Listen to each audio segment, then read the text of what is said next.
بسم الله الرحمن الرحیم. شل رکعاته تراویح ته د حضرت عمر فاروق رضی الله تعالی عنه سنت ځکه ویل کیږي چې حضرت عمر فاروق رضی الله تعالی عنه با خلق دیو امام په اقتدا کې په جمع باندې متفق کړي وو، او بل خبره ده چې حضرت عمر فاروق رضی الله تعالی عنه پوره میاشت د دې تراویح کولو حکم فرمایلی وو. په دې موضوع باندې د شیخ طریقت متکلم اسلام استاد محترم حضرت مولانا محمد الیاس گمن حفظه الله بیان موجود ده. علامہ جلال الدین سیوطی رحمت الله علیه الحاوی للفتاوی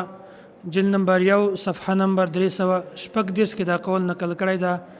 وای اول من سن قیام رمضان عمر سنه 14. وای 14 هجری کې حضرت عمر فاروق رضی الله تعالی عنه د دې خبره اهتمام کړی وو چې ټول خلک یې د تراویح د لمانځو په جمع باندې د متفق کړي وو. سنن الکبرى للبیهقی کې حضرت هشام بن عروه رضی الله تعالی عنه د خپل والد نه دا نقل کوي ای ان عمر بن الخطاب اول من جمع الناس على قيام شهر رمضان، الرجال على ابي بن كعب والنساء على سليمان بن ابي حثمه. و حضرت عمر فاروق رضی الله تعالی عنه اول هغه سړی و چې د خلق د رمضان مبارک په میاشت کې دیو امام په اقتدا کې په تراویح کولو باندې جمع کړل، او د نارینه و امام حضرت ابی بن کعب رضی الله تعالی عنه مقرر کو،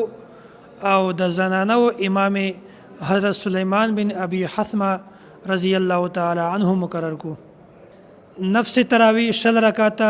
دا د حضور پاک صلی الله علیه و آله وسلم سنت دي، او شل رکعاته پوره میاشت په جمع سره د دې اهتمام کول دا د حضرت عمر فاروق رضی الله تعالی عنه سنت دي. دلته دا سوال پیدا کیږي وای حضور پاک صلی الله علیه وسلم صرف 3 ورځې په جمع سره د تراویح د مانځه اهتمام کړی دا، نو حضرت عمر فاروق رضی الله تعالی عنه ولی پوره میاشت په جمع سره د دې اهتمام وکړو؟ نو د دې جواب دا ده چې نبی علیه الصلاۃ والسلام پوره میاشت جمع اهتمام ځکه نه کوو چې وای زه ډارېږم چې د دې اهتمام د وجې نه دغه تراویح مونځ ما په امت باندې فرض نشي، او کله چې یو شی فرض شي د دې په کوتاهي کې بیا په دې باندې عذاب راځي او سخته ګناه یې هم وي. ځکه حضرت زید بن ثابت رضی الله تعالی عنه د نبی علیه الصلاۃ والسلام د ارشاد نقل کوي وای خشیت ان یكتب علیکم ولو كتب علیکم ما قمتم به. وای زه په دې خبره ډارېدم چې کچیرته ما شل رکعاته تراویح په جمع سره تاسو ته درکړې وای نو کېدای شي دغه لمونځ په تاسو باندې فرض شوی وای. کله چې نبی علیه الصلاۃ والسلام د دې دنیا نه رخصت شو او د وحی سلسله ختم شوله، او د دې د فرضیت چې کوم احتمال دا هم ختم شو، بیا حضرت عمر فاروق رضی الله تعالی عنه د نبوت منشته وکتل او دا خبره راجح کړله چې یاره وس